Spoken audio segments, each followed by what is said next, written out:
stressed out.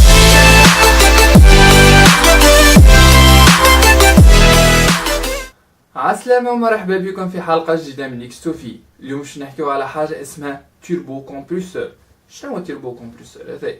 برشا من الناس ماشي في بالها اللي توربو كومبريسور كيما التوربو الموجود في الليجون تاع الكرهب، كي يخدم التوربو الكهرباء تعمل.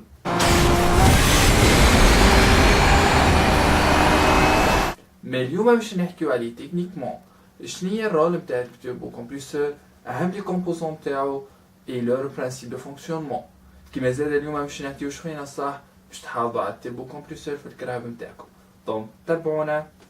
Le rôle du turbocompresseur est la suralimentation de moteur بالهواء par l'augmentation de la masse air admis في وسط السلندر، وهذا مش نعوضو الانخفاض نتاع البريسيون وقت تبدا الكهرباء في المرتفعات، على خاطر الكرهب العاديين يعملوا لادبيسيون دون ان بريسيون اتموسفيريك، وكما زاد نمشي نتجنبو نقص الاكسجين لور دو كومبيستيون وقت يبدا الموتور يدور دون ان فيتيس دو تور تري إليفي، وهكا نتحصلوا على كومبيستيون بلو كومبليت، وهذا يعطينا augmentation في البيسونس دو موتور et amélioration في الكونسوماسيون. وتاهم باش نحكيو على لو برانسيب دو فونكسيونمون واهم لي كومبوزون اللي يتكون منها لو توربو كومبريسور. اولا لو توربو كومبريسور يركب ما بين لو كوليكتور دادميسيون اي لو كوليكتور ديشابمون، وكيما تشوفوا لهنا لو توربو كومبريسور يتكون من توربين، كومبريسور، ان اربر اي ان بالي سنترال اللي هي تنجم تكون متكونة من ديرولمون إلا من ديباج.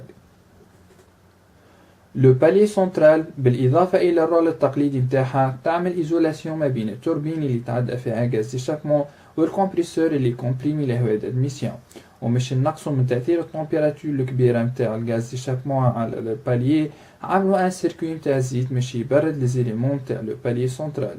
وكما زاد ثم دي توربو كومبريسور زادوهم ان باساج دو باش يزيدو ينقصوا التمبيراتور نتاع السيستم كامل.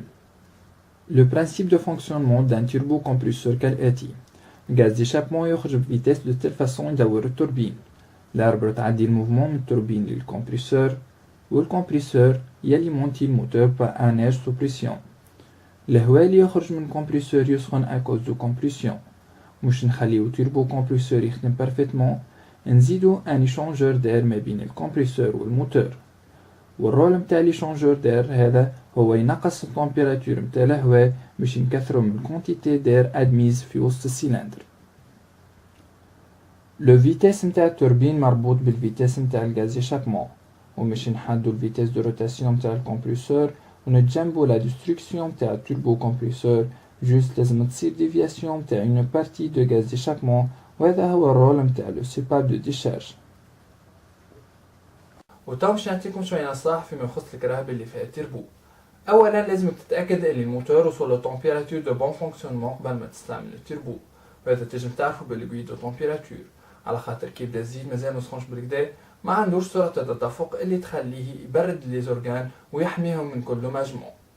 ثانيا لازمك ما تسكرش الموتور ديريكتومون، على خاطر الموتور سخون وفي دي ريجيون اسخن من ريجيون اخرين، وانتي كي تسكر الموتور يقف السيركوي نتاع الزيت ويتحصل الزيت في لي زورغان السخان هذوكم، وهكا الزيت هذاك يتحرق وتولي تتلازمش تبدل الزيت فريكامون. ان شاء الله تكونوا بعد اللي شفناه في حلقه اليوم فهمتوا اش معناها توربو كومبريسور، وهذا مش ساعدكم باش تحافظوا على التوربو كومبريسور في الكرهبه نتاعكم. ولو كان عجبتكم الفيديو ما تنساوش باش تعملوا جيم وبارتاج، واستناونا في حلقات قادمه فيما يخص ميكانيك اوتو.